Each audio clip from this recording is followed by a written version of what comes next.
Now let's take you to Nigeria now, where the parliament has called for more action against bullying in colleges and boarding houses across Nigeria. This followed the death of a 12-year-old at a college in Nigeria's southwestern state of Lagos. Now, lawmakers at the House of Representatives urged the Inspector General of Police to take over the investigation. Well, he's already said that already. And the prosecution of the suspects involved in actions leading to the death of the students at Dowen College in Lagos. Now, they also called on the Ministry of Education to monitor colleges and boarding houses in Nigeria to end bullying in the country.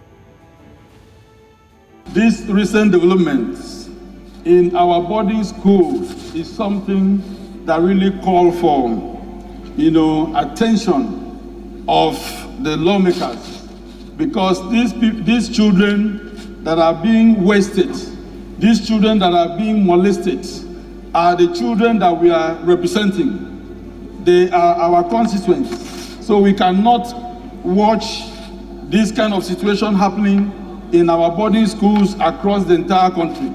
I want to also use this opportunity to call on Federal Ministry of Education to rise to this challenge. They cannot allow schools to run their boarding schools the way they like. This issue is everywhere. I set in a motion that the Federal Ministry of Education should set out proper guidelines on the operation of boarding schools, because I'm quite sure if proper measures have been put in place, all these killings wouldn't have been taking place. There would have been a proper way of monitoring the activities of these children.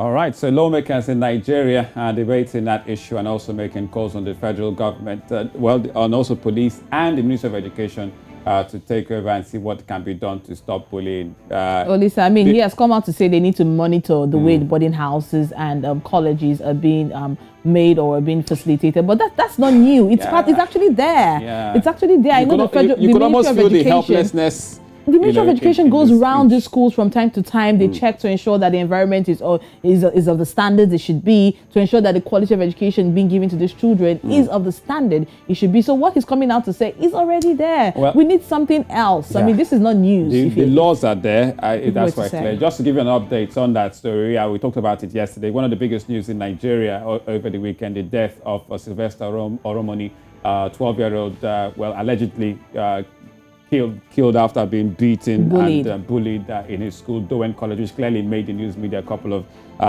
days. Now, what we do know from yesterday is that police confirmed they've arrested some people. They've arrested about 2 or 3 of the children, and they put them in juvenile center. Yeah. Also, some of the staff of the college have been arrested based on investigation. Yes, that's ongoing. So in total of about 4 to 5 people have been arrested, and based on the investigation, they've been detained based on the investigation that is ongoing. So they've been detained by the police. Which means the investigation is still ongoing, and it's not been confirmed. So it's not been confirmed if people who have been detained are students, right? But the students have been taken to juvenile center. Yeah, so it can be inferred that about two of them, and explains why they've not been named who and who has been detained based on they are younger, probably below 18, so they should be minors. But don't worry, we'll be giving you all the updates on that story right here on Breakfast Central.